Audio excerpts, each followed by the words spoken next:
If you are enjoying this podcast and other podcasts on the Dragon Wagon Radio Network, be sure to check out the Dragon Wagon Shop. Awesome t-shirts and mugs from your favorite shows so you can tout your podcast pride, all while supporting your favorite indie podcast network.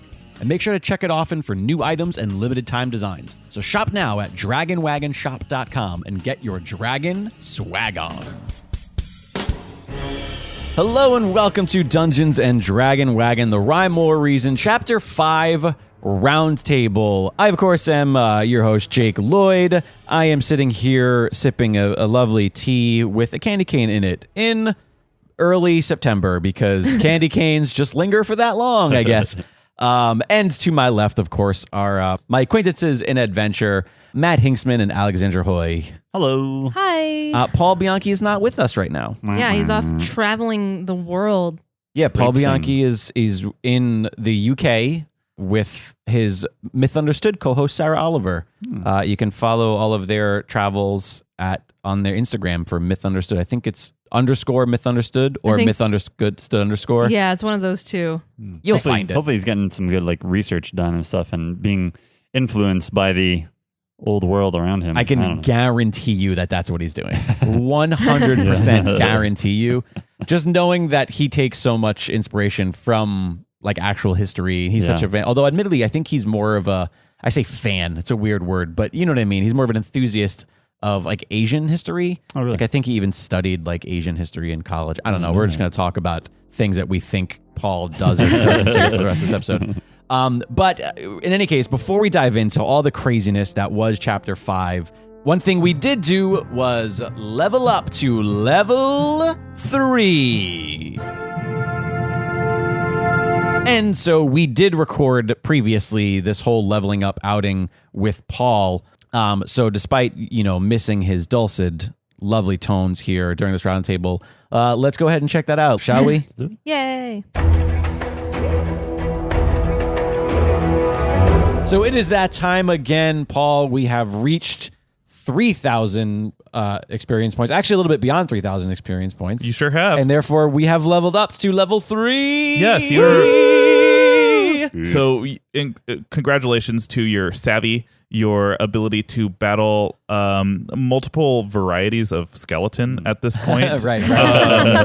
And that's pretty cool. So, just to let you know, your next level up is at 6,000. So we got to double what we've done thus far. Yeah. But again, we're going to be battling potentially so many more skeletons out there. Yeah. Leveling up again grants you +5 to your total HP. Okay. And do we all auto heal? You all auto heal. All right. So you said +5 to our total HP? Yeah. So what are all of y'all's total HP? I just got all Southern on you. Because I'm now at 26. My max HP? I have to do some math here. Let me get out my calculator. I'm at 23. What about Adeline? 24. Look at you guys. Woo! Look at you guys in all of your math. health. You can also allocate 2 more points towards skills. So the last time that we did this, we guys, were strategic, yeah. I think adding we all, to what we already have. Yeah, we all decided to not add new shit, essentially, just so that we all become experts in our own things. Should we continue that, I think? I feel like we should, unless I vote for that. Unless since now that Matsun is a blood mage. Maybe you do want to do more arcane. If you want to move towards something different. Do you already have any points in Arcana? I do not.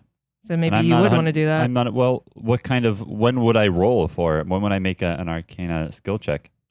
And Arcana skill checks help you with things like detect magic. If there was something that had or radiated magical energy that had a magical component to it, it would increase your ability to operate said things. You have a few magical objects on your person right now that are to you inert right now that may become more available for use with Arcana. They might get some Viagra and become not inert. Yeah. I believe the word you're thinking of is erect, there but inert functions as well. Yeah, that's not a bad idea. Maybe I'll do that. You gonna put both of your new 2 points there? Let me think about it. What are you guys thinking?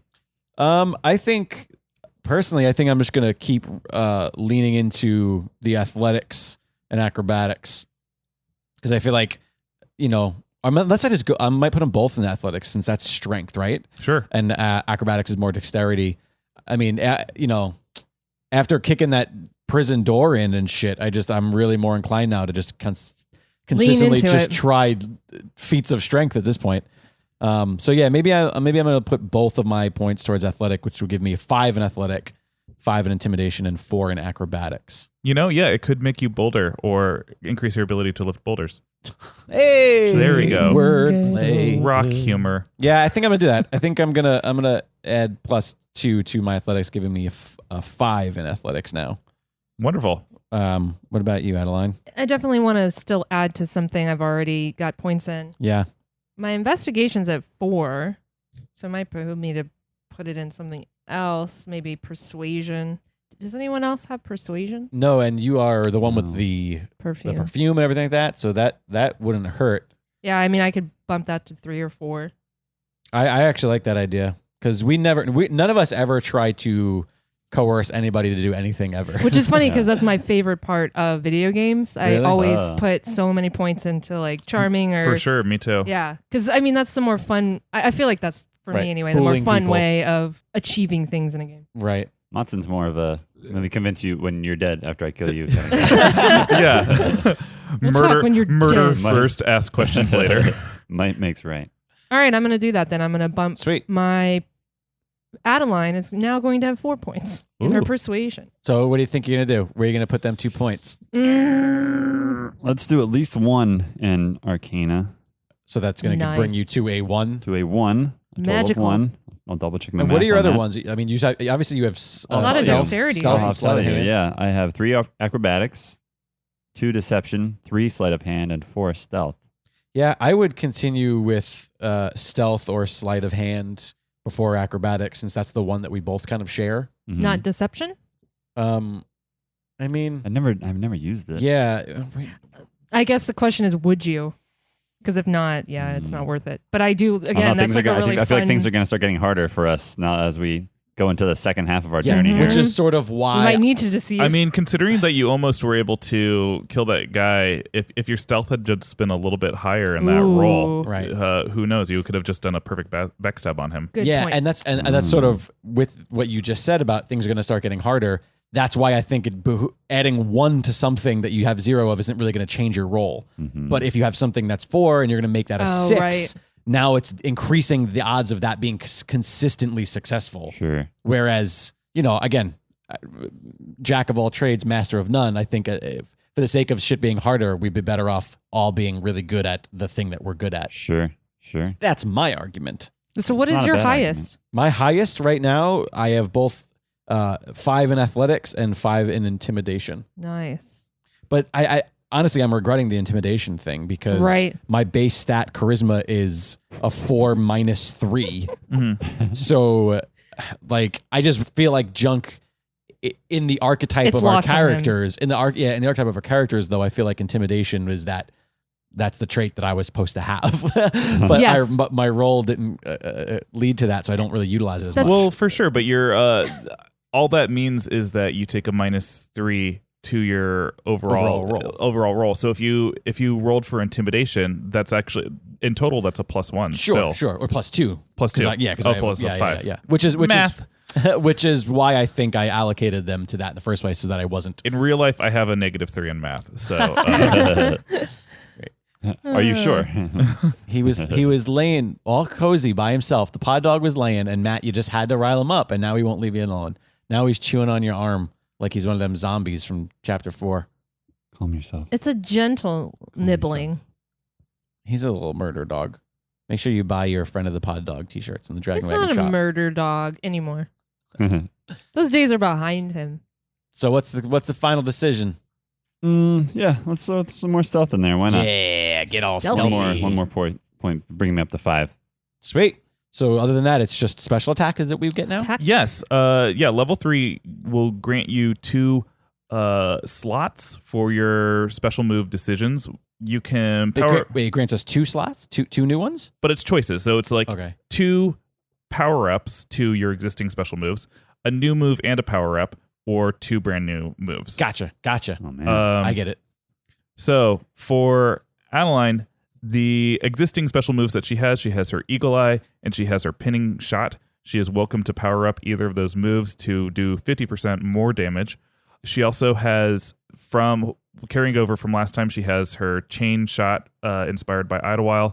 She has her new move choices are Rain of Arrows. She'll fire a swath of arrows in a 10-foot radius, and a standard attack roll determines the amount of damages that the enemies take. Right. Though the caveat to this move is that since it depletes so many of your arrows at one time, it will lower your initiative the next roll, just to allow you to. You'll still get a turn the next move, but you'll be lower in the running order. Gotcha. So if she was number 2 in order, she uses that move. The next time around, she's number 3. Yeah. Is there friendly fire with that one? You can use friendly fire on it. Yeah, I mean, anything that's an area effect is an area effect. Yeah. There is so no, you guys would want to, of course. Well, it's just like anybody throwing a grenade attempt to or steer clear. Yeah, totally. That's why I can't use Rage Wind when everybody's near me because I'm going to murder them. Yeah, but for instance, when the Mist Nereids were all gathered in a circle, you could have done a rain of arrows all down upon them before they had a chance to act. But as soon as Caius had run in there, he would have been in the line of fire. Right. Cool. The other additional move is Charm Arrow. After giving Orny a chance to look at the perfume gifted to you by Firo, Orny develops a tonic for you to dip your arrows into that charms enemies into working for you until they die or the charm wears off. Ooh, that's really enticing. The enemies will have to pass an intelligence check to determine whether or not this charm fails, and the initial hit will cause damage. So you could, if you critical hit as you were hitting them with this charm arrow, you could die. You could just murder them. But at least they're always enemies that you're trying to make work for you. It's not like you have sympathy for them, or you could have sympathy for them. Probably not. What's your first gut? Yeah, that's an interesting choice for Adeline to make, considering her family owned slaves, right? Maybe she'd be fulfilling her destiny. Right. But these are evil people that deserve it.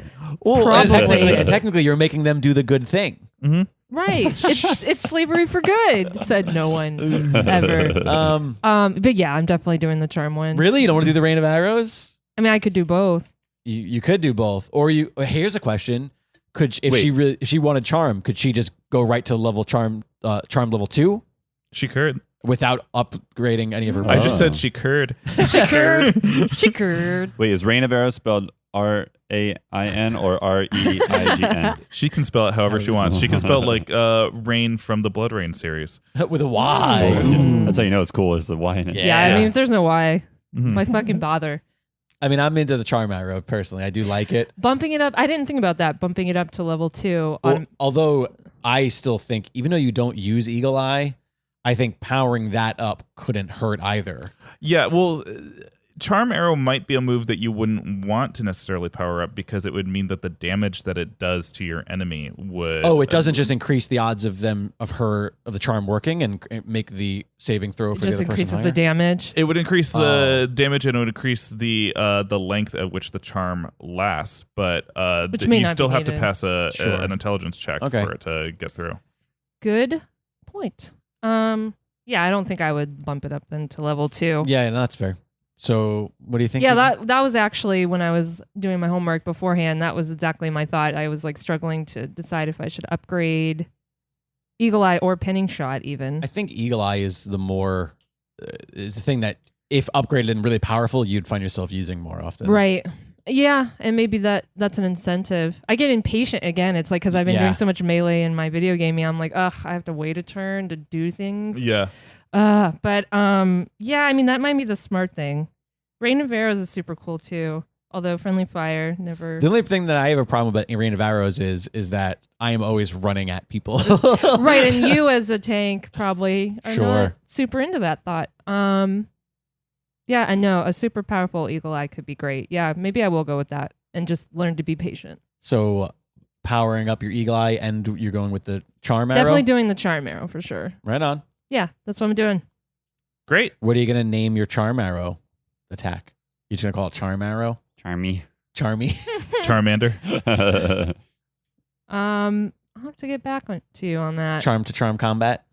Charm to charm combat. What other puns you got for arm? me? Oh, I meant hand to hand, not arm to arm. There's such a thing as arm to arm combat. Sure there is. It's every day of my life. Oh, what a fun brain fart. Junk. Yes, that's me. You have What's up? 2 existing special moves right now. You have Rage Wind and you have Armor Break. Yeah. You have hated that you have to call out your Armor Break, sort of like calling out the which pocket the 8-ball will land in before your move. Yes. But you do have to do that. Yeah, I hate it. You have new move choices. Holding over from last time is Knockdown, which knocks down your enemies until they have a dexterity check to make them stand back up. Got it. You also have Bide. In a move of revenge, Junk sacrifices a turn in order to draw damage from all enemies. The following turn, Junk will add all the damage he sustained to his standard attack. So this is actually a move I got directly from Pokemon. Because Speak of the devil. Yeah. And I do mean devil. And it's totally it's a great move, especially when you know Right. a lot of damage is going to come Right. your way. Yeah. And as the tank of the group Yeah. with the highest AC and the most HP, Sure. it's sort of the risk and reward element. Right. The last new move choice is I have called Vessel of Rasa. Of course, you like to rename all of your things so you can do whatever you want. But as a Vessel of Rasa, Junk will take a turn to fill himself with the spirit of Rasa and enter a berserk-like state. In this state, at the cost of -3 accuracy, Junk now gets to double roll every hit for potentially double damage. Junk must stay in the state until all enemies are dead, and every death is in tribute to Rasa. Dang. Yeah. The listeners might get angry at me for this, but I can't. I can't do that. Why? I don't want to do the. But I don't why? I don't want you to. want double? I don't the want damage? Orny to hate Junk even more than he currently does. And I don't. I don't know. I don't. You don't know if you I like can't being tell a you. slave. I can't tell you all why, because I have like plans for my own play style and whatnot, and I don't want to like give too much away. But I feel like, I definitely can't go with the Vessel of Rasa, even though it is a awesome effect. I think I'm more inclined to probably go with the Bide. I don't really see a massive reason to do the knockdown because she does have pinning shot out of line. Sure. She kind of has that covered, and also I think it would behoove me to absolutely upgrade Rage Wind because that has been so effective for us. Sure, yeah. Yeah. So I think coolest. my first slot guaranteed is going to be to upgrade Rage Wind. Great. And then I think the second slot, I think I'm going to have to take Bide, Okay. which, it's more risky, but like you said, I mean, I'm going to be the center of attention more often than not, which is why I've been the one closest to death more than anybody. Yeah. Closest. It's your job as tank. Yeah. So that's what I'm going to go with. Okay. So what the upgrade to Rage Wind? The upgrade Specify to Rage that? Wind is now it'll always do 50% more damage. So no matter, so I'm still rolling a D8. So yeah, you're rolling your weapon roll, which should be a D8. Which is then that gets added a +5 because of my hammer, and then 50% comes on top of that. Yeah. So whatever it's going to be math for you. Sure. Yeah. Not math for you, the DM. No, I've got too many other things to think about. Okay. What's the what die should I use for charm arrows? D8, D6? It's a standard attack. So whatever Oh. your current bow and arrow 6. use. Yeah. Can you once again just explain Bide to me, just so I can write it down properly? Yeah. I've written it down as in a move of revenge, Junk sacrifices a turn to draw damage of all enemies. The following turn, Junk will add the damage he sustained to his standard attack. Okay. So I'm forfeiting the one turn. Yeah. Okay. So I guess when it comes to turns, this is again, it's 2 times, but it's not really. It's really -1 is really how many turns it takes. Yeah. It's more like that first Right. turn you are Absorbing. taunting or threat generating, Sure. and they are all going to ignore if it's the rest of us in the party. They're going to not aim an attack, which is also great because especially if like Adeline, Matsun, or Orny for some reason are in trouble or in low health, Right. then it means that now they will all start striking you instead. Right. Yeah, that's fantastic. And then I'm just going to add you said that whatever that is gets added to my D8, my standard attack, right? Yeah. Awesome. Oh, that's an interesting Yeah, I think that's potential choice. I think that's for us to smart. hit you. Yeah, I think that's what we're going to do. Oh, I like how you took that too. It's like, Yeah. oh yeah, we could strike you too and add to Yeah. your damage. Yeah. Which would be mean. but but you know who's going to do it a lot? Orny. This is for the greater group. And then he throws grenades at me. Here, junk. Whack. Yeah. Smack me with that deadly cudgel of his. He's way too deadly with that. I wouldn't mess with him. yeah, he's. I've noticed this too. I play recreationally with another party, and I've found I tend to be a good roller with a die. It's I was using a Magic the Gathering die that has an M and a 14 on it instead of a 20. Yeah. And I was rolling that, and I was like, just a 14. And I was like, oh no, that's a natural 20. And I like one hit killed a doppelganger. It was like pretty insane. So let's see. Matsun. Yeah. Your existing moves that you have are you have 3 as opposed to everyone else's 2. You have your jackknife attack, backstabber. Yeah. You have the bloodletting move, and you also have the blood magic move, the leech palm. Yeah, I forgot about that. Just from leveling up, because I was telling you that your blood magic upgrades exponentially to your level. Your bleeding that you do from bloodletter now does a -2 HP, and your leech palm also will absorb 2 HP and suck out 2 HP from your enemy. Nice. Now, what happens if I use leech palm against junk when he's using bind? You would suck 2 of his health to heal yourself, and then when he attacks the enemy, he will do 2 more damage. Add 2 more damage. Yeah, that's actually very cool. We're gonna have a very unique relationship moving forward. Your new move choices held over from last time. We have blind, which is Matsun collecting dirt along the journey to just do a status effect of blinding the enemy. We have Blood Mist, which is actually a move that Asteria used in her episodes. It's an area of effect spell. Blood Mist fills a 15-foot radius with poison blood that does exponential damage each turn. So if we recall during that episode, Endymion moved before this could happen, but he did 1 HP. And if he had stayed in that mist pool, he would have done 2. The next turn 2, then 4, then 8. Then 16. So it's you have to leave the blood mist area. Which it would hurt me also if I did it where I was standing. If you did it where you were standing, it's an area affecting anything else. It could hurt us too. Anybody who's in it, right? You can you can also dispel it at any time, which means that it just has to be your turn to do so. So if junk ran into it, you might even say like, okay, well he's gonna go in there and do bind, and he's gonna take that 1 damage because he knows it's gonna deal out to the enemy, and you're gonna dispel it by his next turn anyway. Right. This move can also be done blindly through walls, and I specify this because I'm a huge fan of Dragon Age. One of my favorite things to do in Dragon Age was to use Morrigan or a mage to do a spell into the next room where I knew there were enemies, and you can totally know where enemies are thanks to another member of your party who has the Sixth Sense perk. So you know, a good roll from junk with that Sixth Sense could say, hey, there's enemies in the other room. And so I'm going to use Blood Mist through this wall.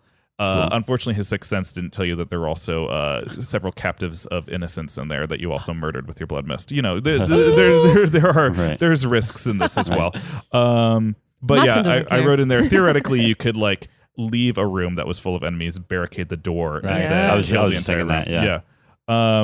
The other move that is similar to Junk's Bide, but is applied more in terms of how a rogue would use it, Matsun sacrifices a turn to bait one specific enemy into attacking him. Ready for the attack, Matsun then uses the momentum of the enemy to damage them for twice the damage they would have inflicted on Matsun. Oh, that's pretty cool. So if I do that, they don't damage me at all when they attack. No, if they successfly attack. Yeah, it's so if you had like a very powerful. Yeah, so if you had like a 2 enemies attacking in the room, and you said, okay, I'm gonna call out Bob, and when Bob attacks me, and Bob is going to attack you because you specifically taunted him. Oh, I see. That doesn't use their turn, right? No. So they're going to come at you, and they're going to try to do their attack. They rolled high. They rolled a 16. So all of a sudden, you riposte and you strike them for 32 damage and maybe kill them. Yeah, that sounds very powerful. Well, I like that my blood magic automatically got upgraded. That's cool. Mm-hmm. That makes it an easier choice. Yeah. Well, then I'm going to do a blood mist and taunt and riposte. Great. That sounds pretty badass. Yeah, both I those like things. that. Very badass. I feel like a very powerful character. Now, You are. are you sure that you don't want to allocate any like leveling up to like your bloodletter, your backstab rather? Not your bloodletter, I meant your backstab. The jackknife? No, I think Jackknife, because you do utilize it quite a bit, Yeah. and you get to yell jackknife right before you do it. Oh yeah.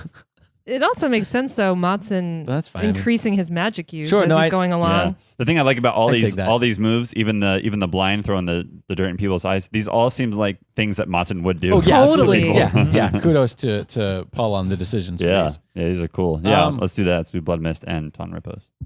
Sweet. Hmm. I'm just wondering if The hardest part is gonna be choosing which to do. Yeah. Well, you That's a have good have the problem. biggest arsenal of it, but you have Yeah. what, 5 special moves at this point? Yup. Yeah, Wow. and I have 2, unless you count armor attack, and then I have or armor break rather than I have 3. Uh-huh. And Adeline, Yeah, you I have 3 as yeah, well. So With an upgraded yeah, eagle eye. Matson's running away with this. Matson got something mid level up. That's why he pulled ahead. Yeah. Although Yeah. I realize what is cool is that my Mist-Nereid bow is already ×2 attack, plus the eagle eye would Yeah. be 50% more damage. Yeah. So if That I am same- successful with that It's the same. That's a reason why I upgraded Yeah. Rage Wind as well, because I feel like they could be real damage dealers. in the right moment. I like. Totes. I'm trying to think like how we can all combine these things. I Strategize. like Yeah. the idea of using blockchain and then blood mist so that they can't leave the area. Oh, that's really nice too. Oh, I yeah, do yeah. that. And I run in, hit up a Rage Wind, right? And then after that, bide. So that I'm in the mist after that turn, just like people are all attacking me while your mist is doing damage to me as well. And then I they're pinned return all down. that damage. And then hopefully Orny has some healing potions Yeah. after that. Yeah, We I better mean, stock him up. Let's not forget that life doesn't come back to me. I just want to remind everybody before you start murdering me Rasa on giveth, turns. and Rasa can take it. that is one of the interesting things is that I don't believe that we've ever had Orny use a healing potion in mid battle, but he's the No. closest thing that we have to a cleric Yeah, in the party, absolutely. and you might want to start taking advantage of Yeah, that as we absolutely. move on. Yeah, once we start facing heftier peoples. Yeah. Well, we are officially leveled up. So, guys, that was fun. Chapter 5. That was fun. Yeah, we got a lot of cool new shit. I'm excited about some of our cool new shit. Yeah, me too. New moves. And also just like being more badass generally. Yeah. Speaking of badasses, our guest for chapter 5 was none other than Jeff Torres. Have you ever met like a nicer dude? That's like, yeah. I thought there was. I thought there was gonna be more of that. Like a nicer dude who also blank. No, just a nicer dude. He was super cool. He's one of the most like cheerful guys you've ever Yes, met. very positive energy. Yeah, and he's one of those guys who on the surface is just a total bro. Such a bro. Like he walks in and every other word of his mouth is dude. And you're immediately just like, this guy is such a bro. But he's like the Incredible depth, the intelligence. smartest guy you Yeah, ever met. very intelligent. And Yeah, very man, friendly. he's such a fun performer. And I think it was really interesting to me that Caius ended up having a leadership perk. Yeah, because Jeff was perfect for that. But we didn't even know about it until No, late in chapter 5.1. Yeah, we were just like, yeah, man, following every action or plan Jeff put out. We were still doing everything. And then he when said. Paul was like, oh yeah, one of his perks is leadership, we're like, oh yeah, that makes sense. It's like we didn't even know, but we were doing it We anyway. didn't even need that perk. But it was he was such a great guest, and Caius was such a fun character. I feel like at first he like kind of we didn't know what he was like, what his deal was. Yeah. I love the whole like shuffleboard interaction with you. Oh yeah, that's so Like fun. the way that it started was just simply by him being like what's the matter? You want to challenging you. lose? Yeah. And you being Yeah. like, I don't know, I've never played before. And he goes, well, then you'll lose. It's just Caius was a blast. Yeah, I mean, 5.1 was pretty direct. We did a lot of shopping, which was not included if you listen to the 5.1 episode. It's not included. But if you go to D&DWpod.com, you can hear the entire unedited, like I just let the mics roll and we just shopped. And you can also see like a menu, so to speak, of what was available, as well as drawings of all the different things that we could buy if you go to D&DWpod.com. So you can check that out. But we definitely got some fun stuff. Very. What were you most excited about purchasing? I was excited to upgrade the weaponry. Yeah. Personally, I mean, I don't, being a ranger, and at least in this particular shopping experience, there wasn't as much armor that I was interested in upgrading. Although I did get a rock something or another scarf that kind of basically counteracts the caveat that I was more susceptible to fire previously, and now it's like evened out, and I'm just like a normal amount of susceptible to fire. But I have a 50% resistance to all other elements too, which is pretty great. I do say though that you lucked out the most with this caveat, because we have fought so few fire-based things. Yeah, we're in an icy world. Yeah, so. Right. I guess so. So you kind of lucked out because it's literally never come into play. And now it doesn't even matter with my scarf, but. And it's never come into play once. You've never. I mean, we've encountered fire once. Yeah, the Hydra. Remember, there was fire. Oh, okay, that's fair. But you never got hit with it. I was stealthy enough. It never did. You've never been struck with fire. Is the point I'm trying to make. Whew. You lucky. Meanwhile, I roll a clumsy check every 3 goddamn minutes. Yeah, your caveat ends up actually really lending itself to the story quite a bit. Yeah, not in a good way, in a miserable way. I mean, in a fun way for all of us. I am excited about the daggers that I got. Your Miss stabbers. Yeah, but I'm also excited. I got a little. I bought a little something. I didn't tell the rest of the group about. It's just a small. It's not anything special, but I'm excited about the potential. I feel like I could do something fun with it in the story. If not, that's also. And you've chosen to keep it. Yeah, you're the only one who kept some secret items. I like keeping secrets from you guys. Yeah, you do. It's really good. It's so annoying. Typical rogue. Eventually, you're gonna have to. Like, I feel like the last 5 minutes of the final chapter, it's gonna be him like, and, "Hey guys," and all this stuff. Like, all that stuff. Yeah. You better. I feel like you're gonna really lost us. I feel like at the end of this, you're just gonna be like, "It was purgatory the whole time, guys." We're gonna be like, "Those weren't the answers we were looking for." Spoilers. Epilogue episode. Yeah, exactly. Here's all the shit that Matson bought and was holding and was hiding from the group. Love it. That literally is an entire episode, I'm sure. But yeah, I mean, chapter 5 was fantastic. We met Scampersan. I got to choose between these 3. That was so fun for you, I bet. Yeah. Why did you choose the squirrel over the ant and the rabbit? I mean, there was a few reasons. I mean, if I'm gonna be if I want to be the most honest, it's just that I think that the idea of a squirrel is adorable and great and fantastic. I feel like an ant is a harder. It's harder to utilize, despite the fact Ant-Man being so popular. I also didn't want just to do Ant-Man shit. Part of me was like, oh, I don't want to like find myself creating moments that are in Ant-Man or stuff like that, just because I wanted to make sure I was trying to be original in some sense. So you went with Squirrel Girl. But I also, yeah, you're right. Good point. Point taken. I don't know. I just feel like Scampersan was my favorite of the 3. Also, I'm always, whenever you play like a video game and you have the option of the like extreme one guy, extreme another guy, or the one in the middle, I almost always choose the one in the middle. Yeah, Ryu. Yeah, sure. He's exactly. Kind of like across the board. Okay. Exactly. Yeah. And I feel like that was the way that Paul presented it. So yeah, the strengths that they offer are that 355 has a vast network of information that it can call upon. There's are billions of ants, colonies around, and they can get in anywhere for you because they can get through any crack. Right. They are the worst fighter. Like if you wanted to use one in combat, them in battle. Yeah.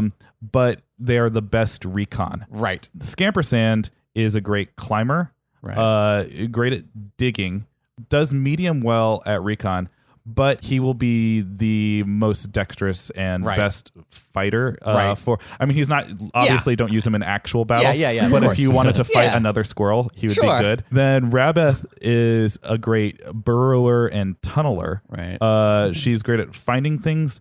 She's the best listener and the smartest. And she's also the most charming because most people are like, "Ew, Rabbits get that squirrel away from me!" But and a rabbit, you know. Right. So that's basically what they have to offer. Right.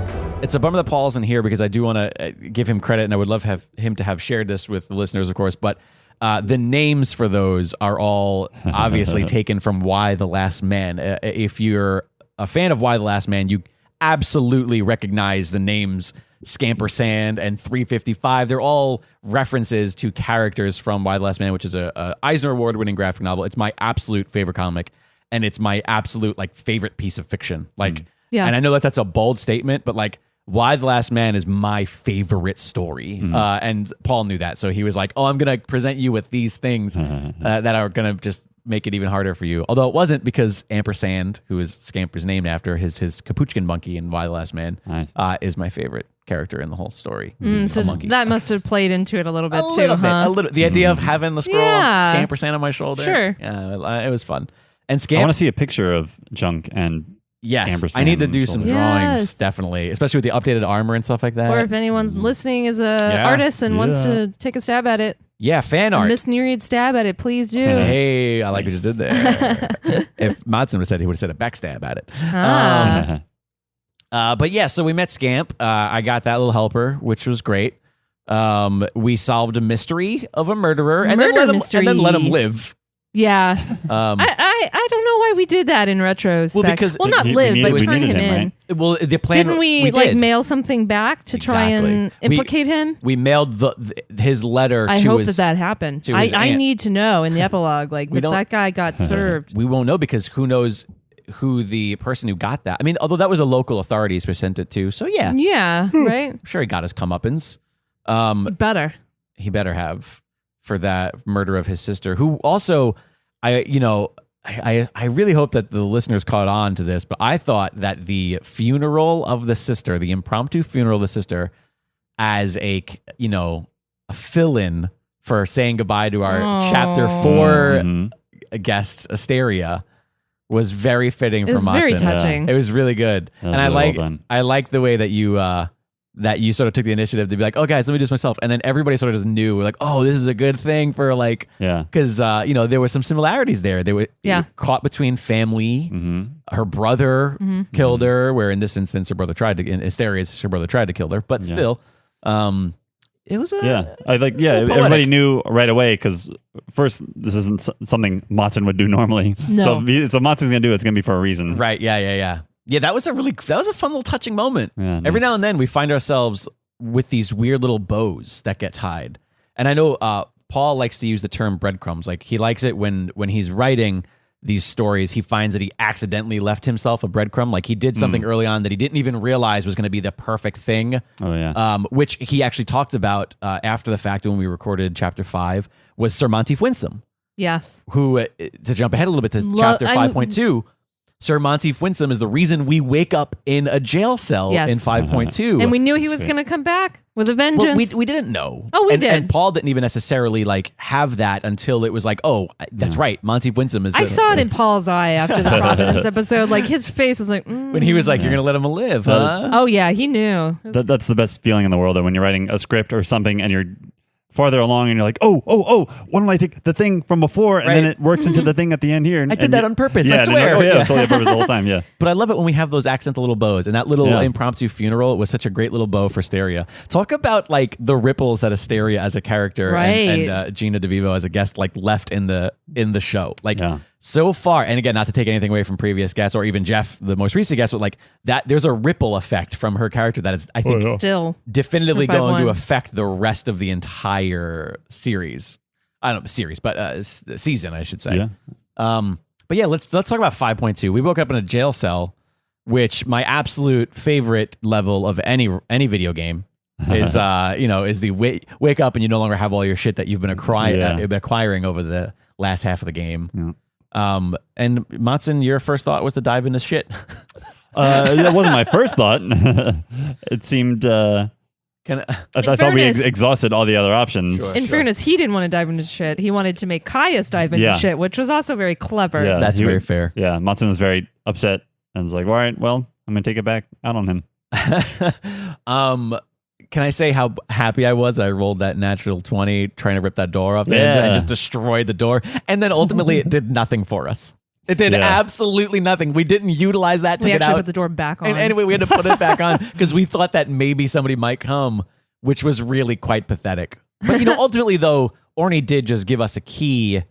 So we did, although the key would have opened that cell, I guess. Yeah. Yeah, let's not think about it. But we did get to see Orny's butt. So we did get to see Orny's little butt. Let me ask you guys a question, especially since Paul's not here, because this is good. Because sometimes I feel like we interpret things that happen differently. Mm-hmm. Was there a moment when we were playing Chapter 5.2 that you guys thought Orny turned on us? Absolutely. Me too. What about you, Alexandra? Did you have that feeling? I was torn between oh no, did he turn on us too? I don't think Paul would do that. I was thinking of Paul, the person and the writer, versus Orny, the character. And Sure. I wasn't entirely sure, and I ended up leaning toward no. Right. See, I thought for sure he was turning on us. For me, it was up until the point where Scampersand saw him in the spa, which fuck Orny. With Alex. In the spa. And Paul said when he was DMing the description, he was like, oh, there's a paste, a face mask paste. And he wipes it. And I thought for a minute there, he was going to like put it in Scamp's eyes or something. Like I really thought up until that moment that he was going to do something that we can't see. I immediately went to the like spray painting a security camera style thing. He was like, oh, he's going to blind Scampersand. But then he just wrote a message. I was like, oh, that makes sense. This all comes back to the conversation at the very start of 5-1 where he's like, Junk, do you not trust me? And I really just think inherently both Jake and Junk don't trust Orny / Paul. I don't know what you're talking about. Maybe that's really pretty on point right there, I might say. But regardless, we escaped the dungeon. We had what I thought was a very awful fight. I hated that hallway fight. You were very frustrated. I feel like it was, I mean, I'm curious to hear listeners' thoughts, but I feel like it was pretty an interesting fight. I feel like there was a lot at stake. We were trying to escape. I mean, we just made it out of there, right? We got pretty badly beat up. Yeah, other than you like plus murdering. Taryn came in and kicked ass. I was going to say, if it wasn't for Taryn, we sucked. And I might be projecting because Junk literally did not get a single hit in. It might be that. It might be the manifestation of that in me. But that was such a frustrating fight. I mean, I killed someone right through the balls. And we had them so outnumbered. Yeah. And I get that we didn't have gear. We didn't have any of our stuff on us. All we had was like those knives that Orny gave us. And I was wielding the torturer's. Yeah, the torturer's weapon, like the club with a spike in it, essentially. Which, by the way, I love that you failed in murdering, backstabbing that torturer. Oh yeah, yeah, that was fantastic. And he like turned around just in time, and then Caius came in, and you guys just fell on top of each other. That's what's great about D&D, though, is every laid plan means nothing. Yeah. Ultimately, it all comes down to luck. And you rolled a high roll for that too, I remember. But the saving throw must have been even higher. Like he must have just rolled a better defense against you. Yeah, which is sometimes frustrating when we inherently trust Paul. Like that's just the way that this works.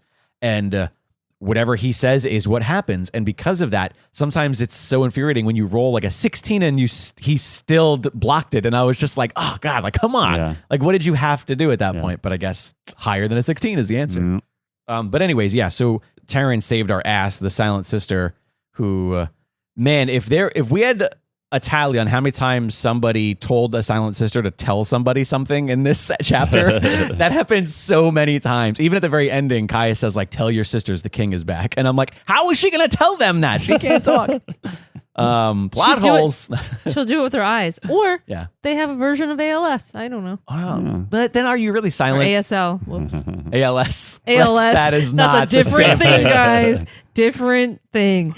ASL. My apologies. But I did learn in chapter 5 as Junk that the way to get the hole in my chest fixed was by killing a Silent Sister. I learned that in 5.1. And then because they're the enemies of Rasa, right? Yeah, because they worship a goddess who is the enemy of Rasa. Right, exactly. Right. And so, just so happened 5.2. Hey, guess what's around us? A bunch Silent Sisters, and I was petrified that the only Silent Sister we were going to meet was going to be Taryn. And I was like, shit, Paul is setting me up so that I have to figure out a way to murder Caius's friend. That's what I thought he was going. Oh, dang. And do you guys remember, too, like, that was a late episode. We started late in the day. We recorded 5.1, 5.2 back to back, and we didn't wrap till like 2, 3 in the morning. I even said it at the end of the episode. Mm-hmm. And we were all pretty lethargic. We got really sleepy towards the beginning of 5.2. The second we entered that throne room... The adrenaline. It was so intense. It was so intense in here because there's all of these things. First off, we finally have found the girl that Matson was looking for. Yeah, she's an egg. She's a rock. Egg. Yep. She's currently a rock egg. Mm-hmm. We have the king that is finally like confronting himself. We've locked everybody in that room, including Monteith Winsome, which I thought was hilarious that he was in that room and we just threw the fire in there and locked him in. And I wonder what's going to become of him because at this point, if Caius is king, hopefully Monteith gets what's coming to him. I hope so. I mean, I'm curious about that. I would hope so. Yeah, hopefully we find out that, and plus whether or not the Stalin got what's coming to him. We have two things we need to recover from this saga. But we entered that room, and then there's this wall of Silent Sisters, and I was like, oh, okay, like I'm going to easily be able to do this. And then fucking Caius, he rolls, Great roll. He rolls an incredible roll. Plus, he had a huge bonus in charisma, and he literally not charm. What's the word looking for? Not Persuade. Persuade. Thank you. He literally persuades all but one of the, like, what were there, 30 Silent Sisters or something, like 20 Silent Sisters? Only Janessa remained, who was to stand down. Silent Sister for Magus. And, for Archmagus Philemus. Yes. Man, I am so glad that when I leaned over as Junk and told Caius, hey, look, give me this one, that he had the idea of like, oh, sure, champion versus champion. Because I was like, I didn't know how this was going to play out. Yeah. I was so petrified that Junk was not going to be able to get to a Silent Sister because refilling the hole in his heart is so important to him. And I was just like, shit, how am I going to do this? And then again, totally organically, Jeff was just like, what about your champion versus my champion? And I was like, oh, thank God. But then I was just like, oh, fuck, I hope this girl doesn't kill me. And yeah, that was an epic fight. Yeah. And he blew his little war horn, which, by the way, continuity problems here. So he blew his horn of leadership to give me first initiative no matter what, right? Remember? Uh-huh. And then afterwards, when they switch bodies, he says, like, I walk over to Matsun and I pull out the horn. But the horn wasn't on the king's body. The horn was on the beggar's body, which is lying in a heap by the front door. Continuity issues, guys. Listen, I know I'm not supposed to point them out. It's our own show. But yeah, these are fun. Yeah. Magic. It was a magical horn. All of his stuff came with him. Much like our inventory floats over our heads magically. Yeah. When you switch bodies, your inventory also comes with you. The inventory just follows you. That's how it works. Regardless, Junk got, he had to kill in the name of Rasa. Yeah. Caius did not take to that. Neither did anybody. And in order to do it, he had to cheat and utilize. Scampersand. That's right. Scampersand. But Matsun got his hands back on the egg. Yep. Or the little girl. And the party convenes. Also, do you think that this episode did some healing for Adeline as far as being by a king that she liked? Being her past of hating kings? I think Adeline, I don't know that she's healed, but she's on the path to being regaining some faith in leaders, the nobility, at least in Rymore, in terms of Caius's abilities. They seem like a good king. He also even told the dude, even though he died, Joel. Remember Joel? Yeah. The guy that was, he told Joel. I think that was the moment for Adeline. Really? Because he has the interests of the Sibylines, Yeah, in his mind. That's right. Trying to right the wrongs. Because Joel said that he was in prison specifically for trying to smuggle weapons to the Sibylines. Which is something that wouldn't be, most kings that you would assume wouldn't want to happen. Right. But King Caius was like, no, you make sure the Sibylines get those weapons, which I thought was a nice little touch. Adeline has very high hopes for that, but, equally, she's very cynical. Hence the drinking in the top of 5-1. Oh, yeah. Let's talk about that real quick. You got a little saucy. Adeline's young, just as a reminder. She's in her early 20s and ran away from home after doing a really horrific hard thing, and is essentially in the middle of a war still. Mm-hmm. So any moment she can get to unwind, she's going to try and take advantage of it. That Sibyllin Blue Nightmare beverage is no joke. It's no joke. I think we all responded to the the chapter 4.2. Yeah, the events. Every character responded a little bit differently. Mm-hmm. Yeah, you're right. Yeah. Orny was upset. Very upset. Mad at Junk. Was a little self-destructive. Junk was very upset with himself in the whole scenario. I mean, not at first. I mean, I think it wasn't until that he realized the consequences. Yes, it wasn't until he realized the consequences that he was truly upset at himself. Yeah, he wasn't thrilled, but he was also afraid that taking that deal with Rasa was the only out. As far as he knew. It's like we talked about at the last roundtable. Once I rolled that sense motive, everything that she said was absolute truth to Junk, and that was the only way out. So, but eventually, Junk is now not thrilled about the connection to Rasa by any means. Yeah. But and Matsun was just a little bit more. Matsun was mourning. Yeah. There were some moments of anger in there. Sure. Yeah. Yeah. Sure. Yeah. yeah, I don't know. 5.2 was absolutely fantastic, even though it ended on a cliffhanger because we thought we were going to travel directly to Shell's Basin, the largest source Not of Shell's Basin, to Silverhammer. Silverhammer, which is in Shell's Basin. Yeah, it's the capital of Shell's Basin.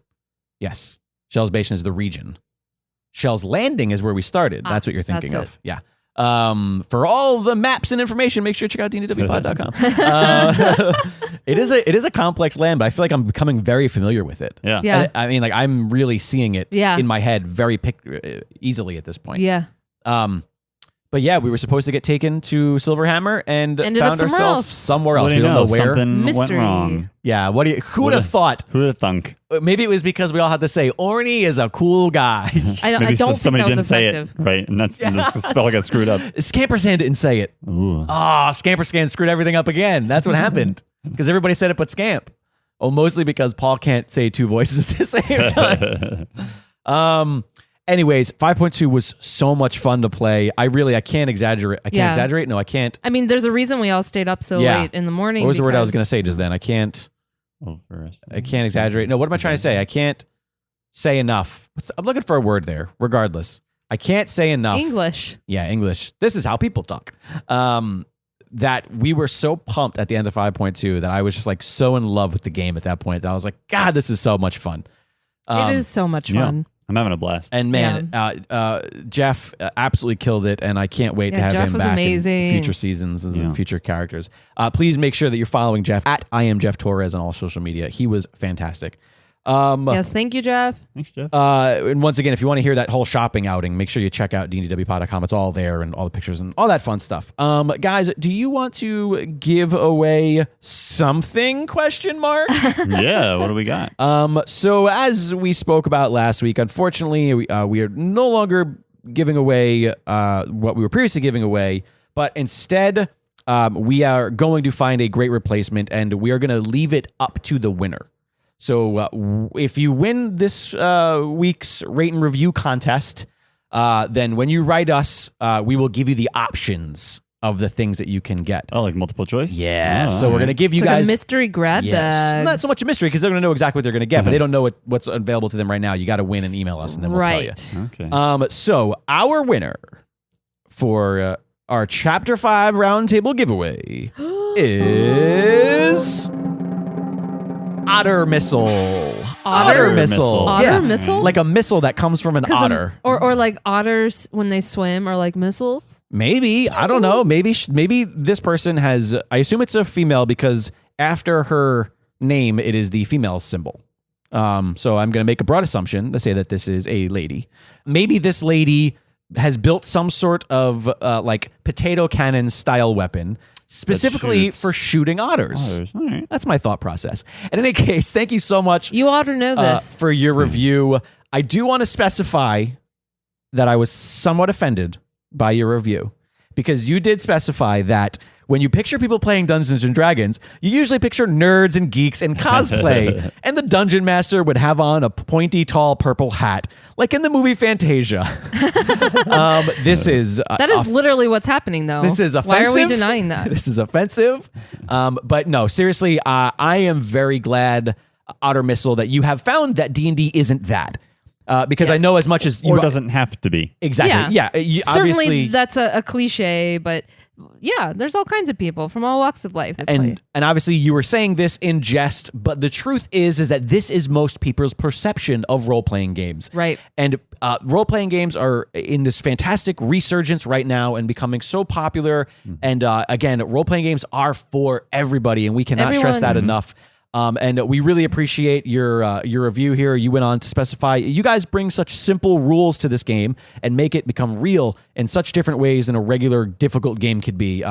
Your heart was touched in so many different ways. Each of you are special, and I love all of the characters. We love you. We love you so much. Thank you so much for that. She also goes on to specify, if you plan on stopping the show anytime soon, you will give me a hole in my chest like junk.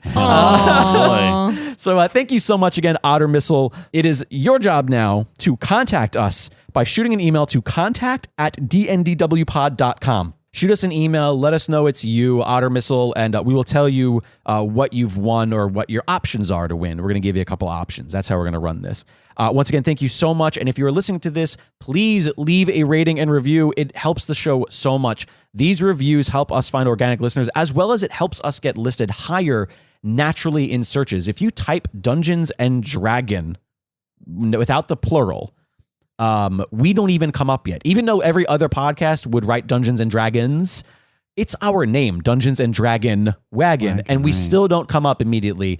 And that is simply because we don't have enough reviews. Review, and so please review it, and it'll help us come up. It'll help people just find the show, which I honestly, truly believe is a very special thing that I love doing. And I would love to have more people hear it, and have more people engaged, and build the D&D community in its entirety all around D&DW Pod. So once again, thank you so much. Shoot us that email, and keep those reviews coming, guys. They are so incredibly appreciated.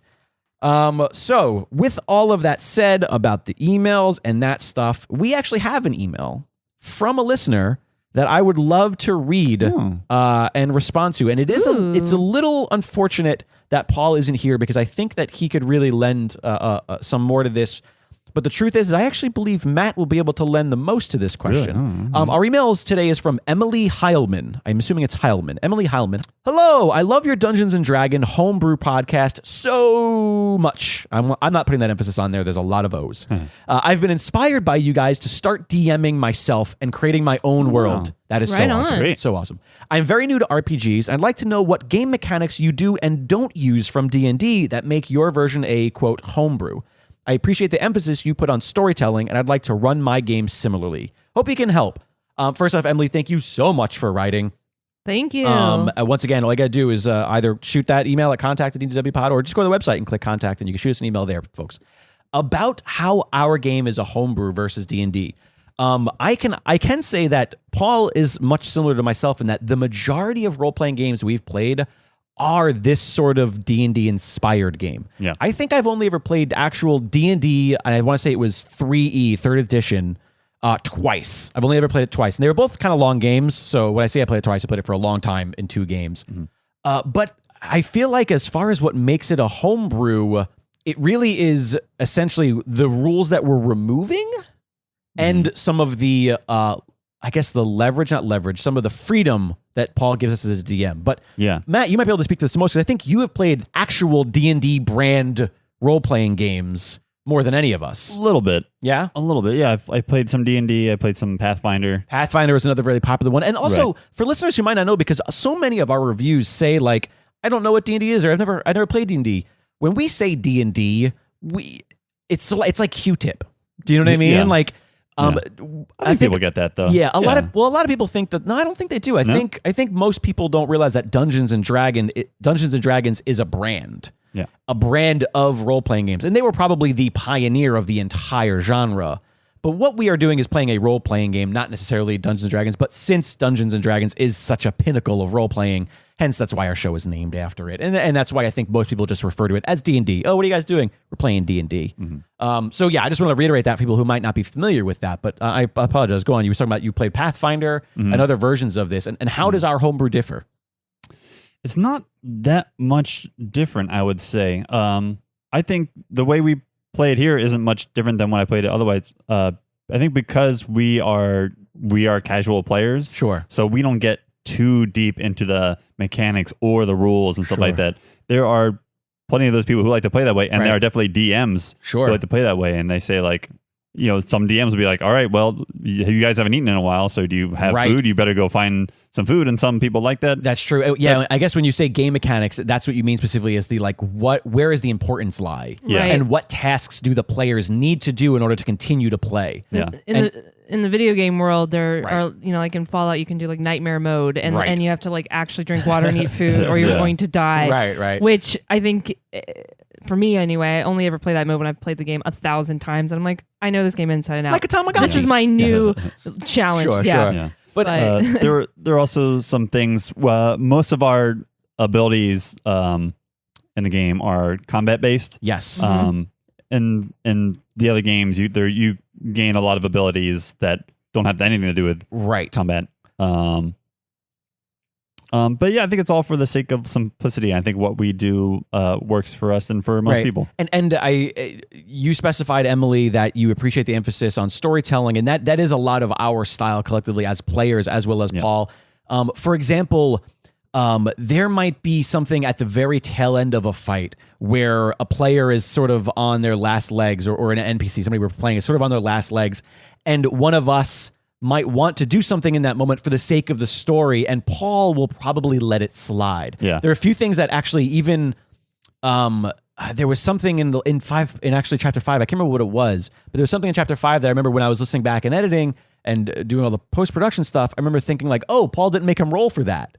And then when I asked Paul about it, he was like, yeah, you know what? Because I just wanted it to happen regardless, because it's good for the story. Yeah. So I think that's what it is. If you're going to be DMing a game, as I a think, DM, you need to know the line. Know what to let your players do and what to just do for the story. Yeah. Because there are definitely some things that Paul doesn't let us do by any means, where he's like, oh, you got to roll for that. Yeah. No, but definitely for us, we're first and foremost trying to make something that's entertaining to listen to. Sure, of course. Obviously, we want to have fun. Yeah. But we're everything we're doing is for the audience. Sure. And when you DM, you kind of have to do that also. You have to know the kind of game your players are going to want to play. They might not want to play a thing where they have to look for food and stuff like that. Yeah. And also, there are some things that are simply like in, quote, the handbook. Like if you have the Dungeons & Dragons handbook, a lot of the mechanics too come from just like, oh, what can I do? What is available to me? What spells can I learn? What weapons are there? What skills are there? And I think that we use sort of the blanket template for our skills and attributes, our armor classes, that sort of thing. But when it comes to everything else, Paul is sort of a whatever you want to be. When we started this venture, Paul was like, you guys could be any race you want. Literally any race. If you want to just make something up, that's totally cool. Yeah. He told us what the world we were in. He told us that we were primarily around gnomes, dwarves, humans, elves, and shadow elves. He said that's what our core is. But when I was like, I want to play a half orc, he was like, well, you know what? There are no half orcs in this land. You'll just have to stand out. And I was like, fine. Yeah. I think the ultimate answer is it's up to you, Emily. Yeah. Emily, my advice as well would be to allow your players a lot of creativity in creating their character, to piggyback on that within the context of your world, and encourage everyone to stay in character as much as possible. Right.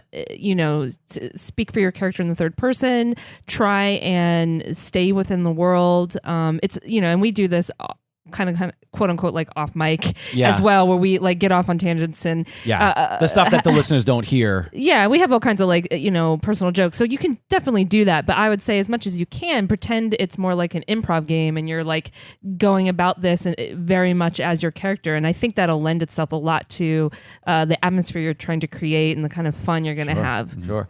I don't. Oh, go ahead. I'm just going to say, you can read every page of every book, so you're the most prepared DM in the world, but at some point you just got to jump into it too. Yes, absolutely. Don't be intimidated by, and you can create the world as you go along. I mean, Paul, obviously, we can't get into all of it, but he had a very huge vision for this world before we started playing. But he's added a lot as we've gone on, and so that's something to keep in mind as well. Also, Emily, I feel bad because I would love to pull his name, but it would take me a moment to sort of scroll through the Instagram. But there was a gentleman who wrote on an earlier episode, let me see if I can find it pretty quickly, who asked us, hey, I love your show.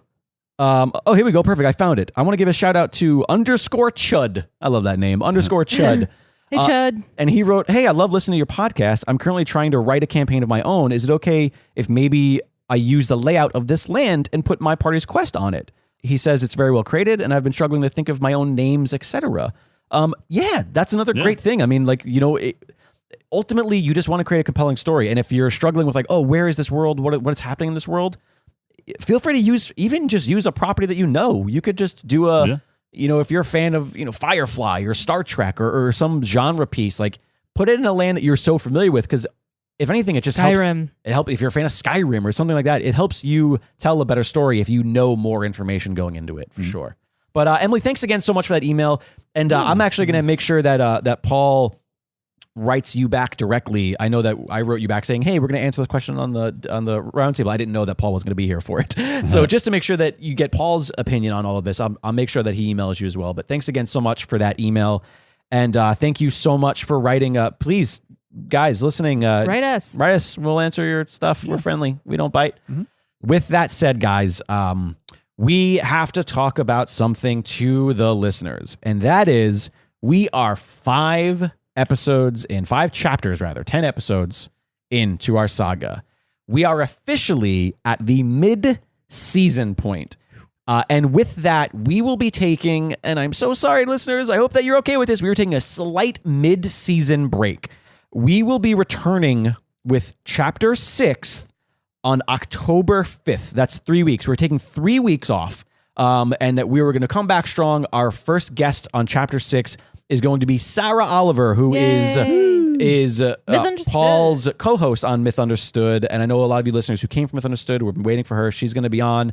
It's going to be super exciting for Chapter 6. But yeah, in the meantime, while we are on our slight mid-season break, I am tasking you, the listeners, the people who are truly enjoying this show that we appreciate, to help us out and be our D&DW Pod digital street team. While we are quiet, I would love it if you were not only sharing D&DW Pod with friends, but also retweeting, regramming the D&DW Pod social media accounts. Spread the word. There's plenty of time in the next 3 weeks for people who haven't listened to any of our show to catch up to this point in time to really hit the second half of our season hard. And I'm sure that Paul has a great second half of the season lined up for us. I personally can't wait to play it. Also, if you're a fan of a comedian or an actor or actress or a writer or performer or somebody from another popular RPG show that you're like, hey, I love you on that show, you would be great on D&DW Pod, shoot them a tweet at us at D&DW Pod and include their name in it as well. Spread the word and tell us even who you think you would love to hear on the show. That'd be really cool. Yeah. I think that would also really help sort of get some more eyes on the product and also just sort of, again, let's build the community even more so, because we really do appreciate that. We love you guys. And another thing that you guys can do while we are dark is check out the other stuff that we are a part of. And this is something that we haven't really talked about in any of these roundtables. We have sat down with the likes of Kelber Gnomes and Shadow Elf Rogues, but we haven't sat down with any of us yet. And maybe in the latter half of the season in our roundtables, we'll do that. But I myself am a writer, director, comedian. There is a ton of stuff online that you can see, stuff from web series. Check out my production company, 3principlesproductions.com, or go to @3precreative on Twitter. Check out a web series that we did called The Board. It's like a fun sketch show. It's almost like a live action robot chicken. I think it's theboardwebseries.com. That's BOARD. Check out Paul's work. Paul and Sarah have a really fun web series out there called Pink Girl and the Scone, which is this like ridiculous superhero mockumentary style show that was really funny. I think there's only a few episodes out there, but they're really great. And if I'm not mistaken, Matt, you're in that as well. Yep, I make an appearance at least once. You make an twice. appearance? I'm in there twice. You're in it twice? You as well? I play the Batman-inspired character Dark Orphan, who is like, what if Batman was super emo, right? So check that out, as well as check out the other podcasts on this network. My show, Elaborate, is a really great sit-down interview-style real talk show where I sit down with artists, actors, comedians, musicians, creative types, and I really kind of dive in and find out what makes them tick. I learn about their families. Matt, you have been on a previous episode of Elaborate as well. Mm-hmm. So has Paul. And so has Paul. Paul's been on a few of them. Paul's sort of the Elaborate first mate. He pops up now and then. So please check out that. Check out the other shows on Dragon Wagon Radio. There is a ton of stuff out there that we have done. Matt, is there anything that you'd like to promote to the people to go check out? Not quite yet. Coming up soon. Not quite yet. I know. It's you got that fantastic short that we just went out in the middle of nowhere and shot. Yeah, Matt as well is a director, a film director and writer.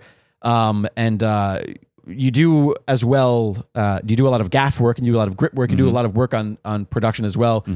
Have you worked on anything recently that I'm not aware of that I would be excited about? I know you worked on Comedy Bang Bang, which is one of my favorite shows and podcasts ever, which I was really jealous about. But have you worked on anything recently that I haven't known about that I'm like going to be angry when you say? Angry? I don't know. You know what I mean? I should a few days on the Orville. You did some stuff on Orville? Yeah, I got to walk around the set and stuff. That was cool. Oh, come on. Nice. All right. Well, watch Orville, because if they're still on the air, Matt will get hired and make money. Yeah. And of course, I would be greatly remiss if I didn't promote my favorite human being on the planet, if I might say, at Alexandra Hoy on Twitter and Instagram. Alexandra is a poet and a writer, and you can find stuff that she has shared on social media. And you can check out. You have poetry up there that you still post, or was it more so on your Instagram that you post small poems? As comments. You can find poetry on Instagram, certainly. You can find some older poems published on the internet, certainly.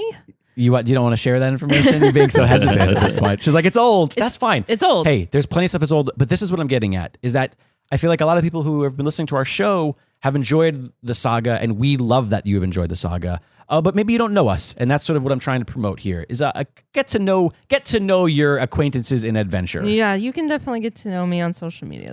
I'm very vocal there. I'm most particularly vocal about gender-based violence and mental illness. Those are two causes very close to my heart. And to a lesser degree, I work for a nonprofit as well, educating low-income children in LA. Helping them get into college, so that's what I'm doing in my spare time. Yeah, and it takes a lot of time. She is a busy bee helping those less fortunate, and I love her even more for it. So once again, we will return with Chapter 6 on October 5th. So please keep checking out D&DWpod.com, because there's great stuff on this site, and I'll also continue to post stuff there. I'll try to keep that active while we're dark, as well as on the social media. You know what else you guys can do while you're waiting is you can re-listen to the entire first half of the series. Yeah. And if you haven't listened yet, listen in headphones. I stress this a little bit in like show descriptions, but I don't really talk about it on the show. Our show is best in headphones, for sure. There's a lot of stuff that you might be missing if you're listening to your car and you hear like the sound of the wind. By all means, listen to it in your car. If that's where you listen to it, keep listening. If it's that or nothing, listen. Don't stop listening. But if you can listen to headphones, especially some nice like cover ears, like some really nice headphones, it's so good. It's so good. So here's the thing. Why are we taking a break? Why are we taking a mid-season break? Well, the truth is that it is a lot of work to produce this show, and I love doing it so much. I've spoken about it on the podcast multiple times. I do a lot of things, from producing multiple podcasts to working in film and digital media, and man, there are a few things I love as much as doing this show. But with that said, it takes a lot of time, a whole lot of time, from editing down our sometimes 7-hour play sessions to a easy to listen to hour and a half to 2 hour multiple chapter break kind of thing. Takes a lot of work on top of all of the post-production that goes with sound designing it, adding music. I literally, it's at times very similar to sound designing an entire feature film every episode. And it is taking... I just assume you're working on this every day, all the time. He is. Because there's so much work to be done. Yeah. Alexandra can attest that I am. And that is partly why we need to take this very brief break, and that is simply because I need to make some money. I have focused so much time and attention on this podcast, which I absolutely love doing. It is not work, I guarantee you that, but it is hard work, if that makes sense. And so I need to sort of take a couple weeks to get some ducks in a row. And when we come back, we will come back strong. We will come back healthy, because again, I absolutely love doing this. But it is taking quite a bit of time, and I hope it shows. I will say that. I really do hope it shows, and I hope that you guys are enjoying it, because I do love putting it together, and not just making the show and recording it and playing the game, but even re-listening and editing and getting all the sounds and all the sound design into it. It's like I get to relive it more than anybody. I feel like I probably listen to the shows more than anybody does, because by the time an episode is out, I've listened to it 100 times. Yeah. And can I say it's really fun, guys? It's really fun. I listen to it. It's so fun. It's really a ton of fun. But with that said, it is a lot of work. On that note, you can truly do your part by supporting us. Pick up a t-shirt. Check out the shop. It's dragonwagonshop.com. I made it a little bit easier. Got a URL for it. Cool. Dragonwagonshop.com. There are a couple great Dungeons and Dragon Wagon t-shirts, as well as a couple mugs. And really, buying a shirt, they're really affordable. I hate it when shirts are like too expensive online. They're like $45 sometimes. They're so cozy too. $25 per shirt, and then depending on where your shipping is, around $5 and change of shipping, maybe not even that. So you figure $30 a change for a shirt, and they are great, high quality, super comfy. Bella Canvas is the brand. They're really, really comfortable shirts.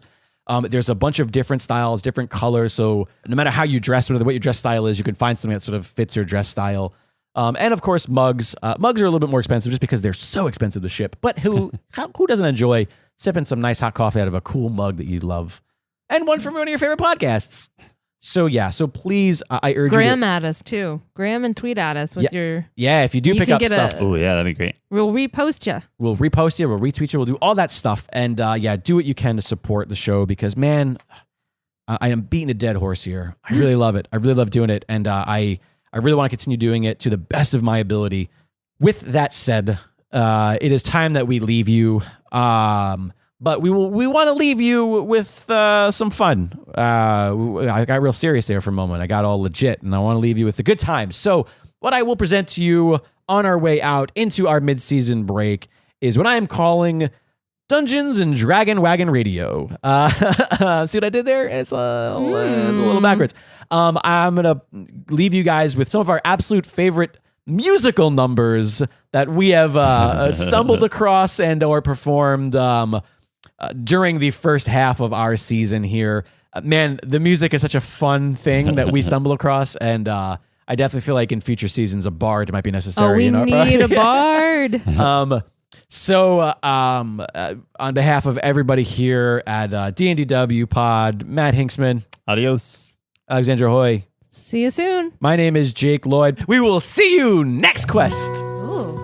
Oh, once there was a mighty fine hero named Layla. She slayed a hydra by the beach one day when she spied a handsome fisherman waist deep in the water, glistening from the sea spray. She smiled at him and he waved back, and he beckoned her to join beside. And using her heart instead of her brain, the laws of attraction can make you insane. She forgot to move her breastplate, sank and died. And lust makes fools out of heroes.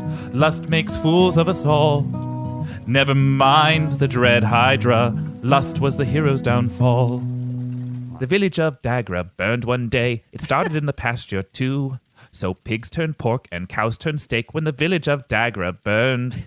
The flames swept through the graveyard next where the founding fathers laid. Oh, they didn't rest in peace that day when the village of Dagra burned. Oh, the village of Dagra burned. Oh, the village of Dagra burned. No one's alive to sing this song because the village of Dagra burned. Well, the moat, it saved the trading post, but not the orphanage. At least no parents mourned the loss when the village of Dagra burned. Ooh.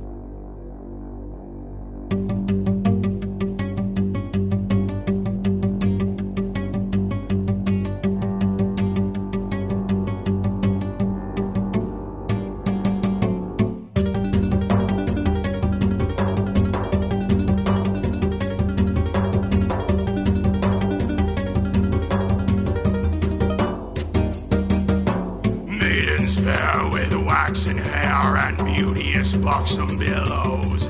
Unhitch my wagon, release the kraken before I weep like willows.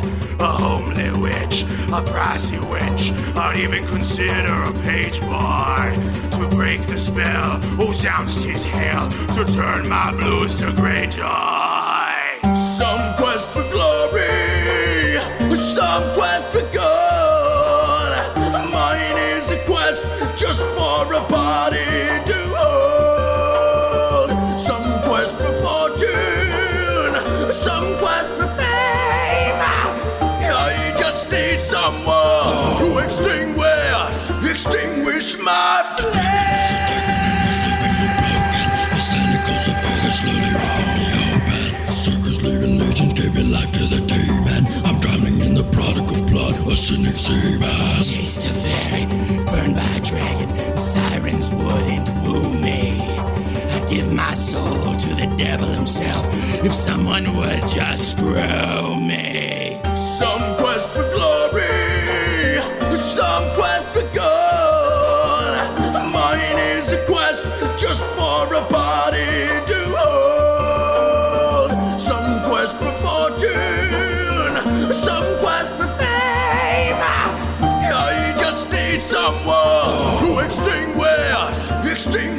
my flame.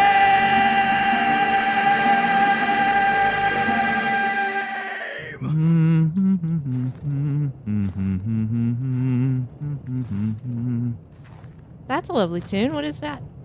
Oh, it's the song that the gnomes sing.